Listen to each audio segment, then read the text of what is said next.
Olá, Radiante. Leitura comentada do livro Um Curso em Milagres, capítulo 11, Deus ou o Ego, versículo 5, a dinâmica do ego. Inspira e vamos começar com a frase que terminou o último. Todo o poder é de Deus. O que não é de Deus não tem poder para fazer nada. Quando olhamos para o ego, portanto, não estamos considerando dinâmica alguma, mas delusões. Por isso que esse versículo é entre aspas a palavra dinâmica, né? Pode seguramente examinar um sistema de delusões sem medo, porque ele não pode ter quaisquer efeitos se a sua fonte não é real. O medo vem a ser mais obviamente inadequado se reconhece qual é a meta do ego, que é tão claramente sem sentido que qualquer esforço a seu favor necessariamente é gasto à toa. A meta do ego é explicitamente a autonomia egótica. Desde o início, portanto, o seu propósito é ser separado, suficiente em si mesmo, independente de qualquer poder, exceto o seu próprio. E é por isso que ele é um símbolo da separação.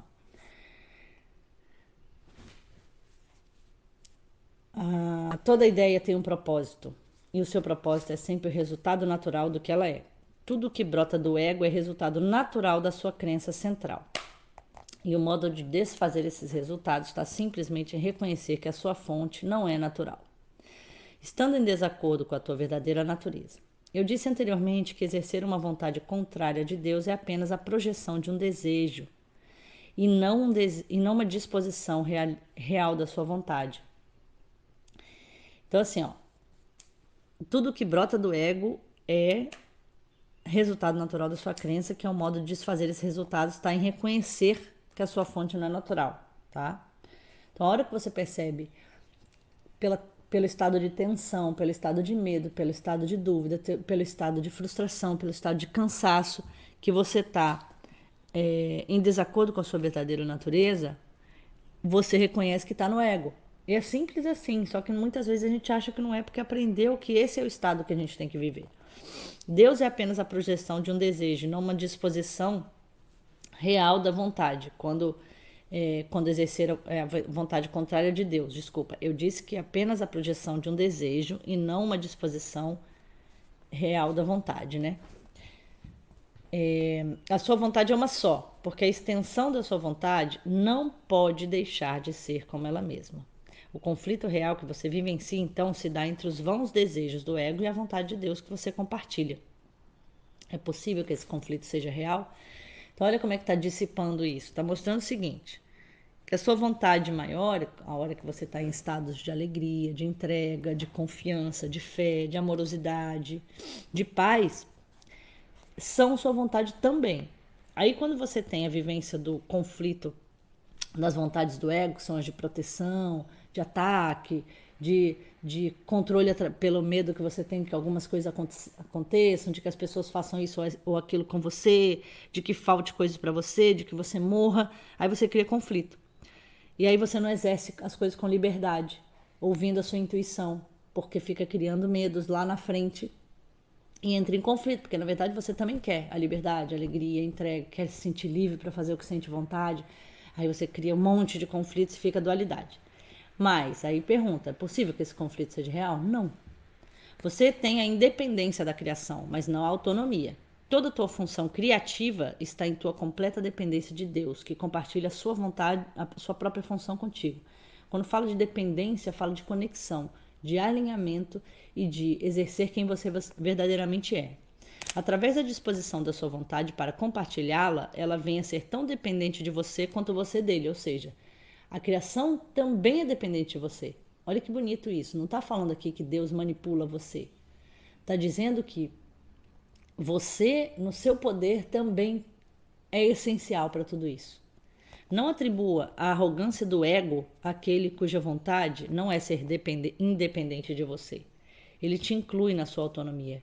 É capaz de acreditar que a autonomia tem significado a parte dele? A crença na autonomia do ego está te custando o conhecimento da tua dependência de Deus, na qual está a tua liberdade.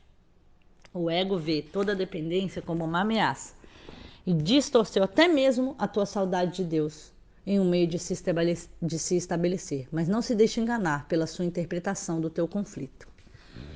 Essencial esse entendimento, essencial. Fim da leitura. Olá, adiante. Leitura comentada do livro de exercícios do livro Um Curso em Milagres, lição 154. Eu estou entre os ministros de Deus. Inspira profundamente, porque essa lição é emocionante, porque ontem eu fiz uma coisa linda, né? Eu li ela ao invés de ler a certa, eu tive que deleitar, ou seja, eu já conheci ela, ela tocou profundamente meu coração. E eu quero dizer para vocês que independente do dia que você esteja lendo isso, eu estou lendo isso no dia de Corpus Christi, que é muito poderoso espiritualmente. Eu estou entre os ministros de Deus. Que hoje não sejamos nem arrogantes nem falsamente humildes. Já fomos além de tais tolices. Não podemos nos julgar e nem precisamos fazê-lo. Essas são apenas tentativas de evitar a decisão e adiar o comprometimento com a nossa função. A nossa parte não é julgar o nosso valor. Nem podemos saber qual é o melhor papel para nós. O que podemos fazer dentro de um plano maior, nós não podemos ver inteiramente. O nosso papel é definido no céu, não no inferno. E o que pensamos ser fraqueza pode ser força. O que acreditamos ser a nossa força, frequentemente é a arrogância.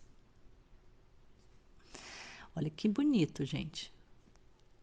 Qualquer que seja o papel que te foi designado, foi selecionado pela voz por Deus, cuja função é de falar por ti também. Todo mundo que tem sonhos, visões, sabe o que isso significa. Vendo as tuas forças exatamente como são e também ciente de onde podem ser melhor aplicadas, para quê, para quem e quando. Ele escolhe e aceita o teu papel por ti. Ele não trabalha sem o teu próprio consentimento. Mas não se engana quanto ao que você é e só escuta a sua voz em ti. É através da sua capacidade de ouvir uma única voz, que é a sua voz própria, que você venha a ser, enfim, ciente de que há uma única voz em você mesmo. E aquela única voz te designa a tua função e entrega a ti, dando-te forças para compreendê-la, fazer o que ela acarreta e ter sucesso. Olha a palavra que usa. Ter sucesso em tudo o que faz que seja relacionado a ela. Sem a sua entrega, meu querido, minha querida, é impossível você sequer entender o que isso quer dizer aqui. Deus uniu-se ao seu filho nisso e assim o seu filho vem a ser o seu mensageiro, o mensageiro da unidade com ele. Toda pessoa conectada que você conhece, que você encontra, ela brilha, ela tem luz, ela tem amorosidade, ela tem entusiasmo. E isso reflete em você imensamente, dá uma sensação de liberdade, de integridade que te devolve essa sensação em você, ainda que parcialmente. Por isso que fala, eu estou entre os ministros de Deus. É essa união do Pai e do Filho através da voz por Deus que coloca a salvação à parte do mundo como ele é. E é essa voz que fala das leis que o mundo não obedece, que promete a salvação de todo pecado, abolindo a culpa na mente que Deus criou sem pecado. Essa culpa, tipo, eu devia fazer isso, devia fazer aquilo, certo é isso, certo é aquilo. Não, eu estou entregue, eu estou vivendo o que Deus está falando para mim, está a parte do que o mundo acha, está a parte do que as pessoas julgam.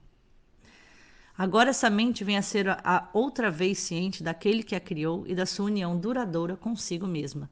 Assim, o seu ser é a única realidade em que a sua vontade e a vontade de Deus estão unidas. O mensageiro não é aquele que escreve a mensagem e entrega, tampouco questiona o direito daquele que o faz, ou pergunta por que escolheu aqueles que receberão a mensagem que traz. Basta que a aceite e dê àqueles a quem se destina e cumpra o seu papel na entrega da mensagem.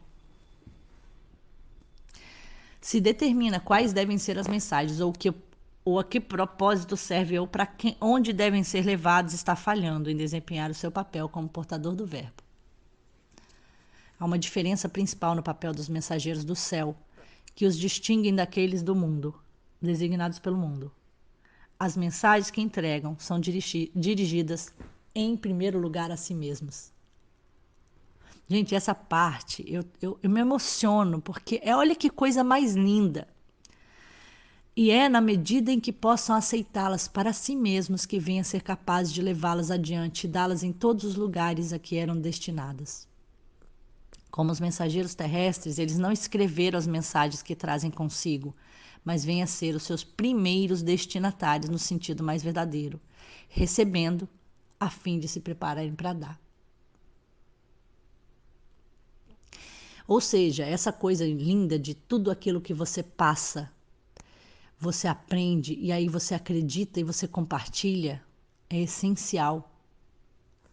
Um mensageiro terrestre cumpre o seu papel, dando todas as suas mensagens. Os mensageiros de Deus desempenham o seu papel com a própria aceitação das suas mensagens para si mesmo e mostram que as compreendem dando-as aos outros.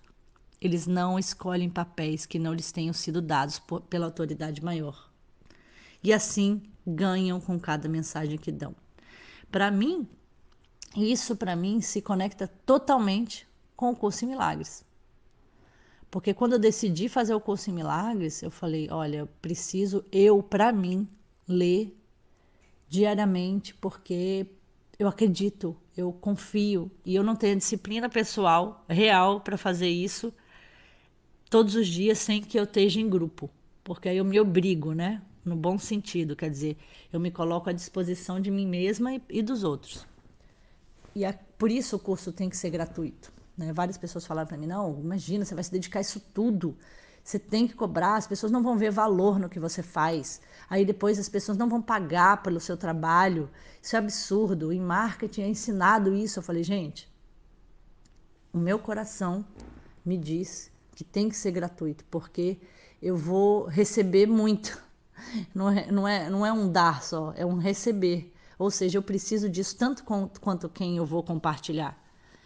Então eu mantive esse grupo e esse canal que todo mundo falou, não faz grupo de jeito nenhum, você vai ter muito trabalho, as pessoas já vão ter você respondendo ali e não vão querer pagar pelo seu trabalho. Eu falei, eu não acredito nessa escassez. Pelo contrário, eu acho que a gente vai ter uma relação tão bonita, tão unida, e isso vai ser um irradiar tão lindo que Deus vai estar vendo e todas as minhas necessidades vão ser supridas. E hoje eu tenho certeza absoluta disso. Claro que é como eu falo ali, se você quer contribuir, pode contribuir, porque é lógico que torna mais fácil o trabalho. Todo mundo que me ajuda como assinante me ajuda imensamente, porque me alivia muito, porque aí eu posso ter mais tempo, mais conexão, o trabalho pode ficar mais bonito, eu tenho equipamento melhor, mas com certeza isso aqui se aplica 100% a isso, porque o que eu recebo de vocês confirma tanto tudo que eu compartilho. E o que eu recebo de Deus por estar fazendo esse trabalho é tão bonito de ouvir a voz dele, me sentir mensageira e ao mesmo tempo exercendo minha função e ao mesmo tempo essa mensagem sendo primeiramente para mim, que é muito emocionante estar falando isso aqui. Então eu quero agradecer a você que está aqui, a todos vocês em grupo também. Como é bonita a sua corrente e agradecer a Deus por ter me dado essa voz e eu ter atendido esse chamado. Você quer receber as mensagens de Deus?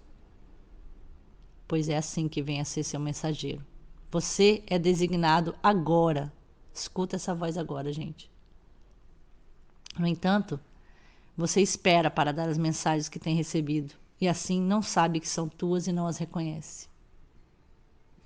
Ninguém pode receber e compreender que recebeu até que tenha dado. Pois no ato de dar está a própria aceitação do que recebeu. Olha que bonito, no ato de dar está a aceitação de que você recebeu, ou seja, você sente a abundância. Você que é agora os mensageiros de Deus, recebe as suas mensagens, pois isso faz parte do papel que te foi designado. Deus não falhou em oferecer o que você precisa e nem isso deixou de ser aceito, mas uma outra parte da tarefa que vos foi designada ainda está por ser realizada. Aquele que recebeu as mensagens de Deus por vós, quer que elas sejam recebidas também por vós. Pois assim, vós vos identificais com ele e reivindicais o que vos pertence. É o reconhecimento dessa união que a gente empreende hoje. Não buscaremos manter as nossas mentes à parte daquele que fala por nós, pois é apenas a nossa voz que ouvimos ao prestarmos atenção a ele. Só Ele pode falar a nós e por nós, aliás, unindo em uma única voz o ato de receber e dar o verbo de Deus, ao dar e receber a sua vontade. Praticamos dar a Ele o que Ele quer ter, para que possamos reconhecer as suas dádivas para nós. Ele precisa da nossa voz para que possa falar através de nós. Olha só, precisa de nós. Somos parte, não é que vai manipular, pelo contrário. Precisa de nossas mãos para portar as suas mensagens e levá-las àqueles a que Ele designa. Precisa dos nossos pés para nos trazer para onde é a sua vontade que estejamos. Olha só, para estar onde temos que estar.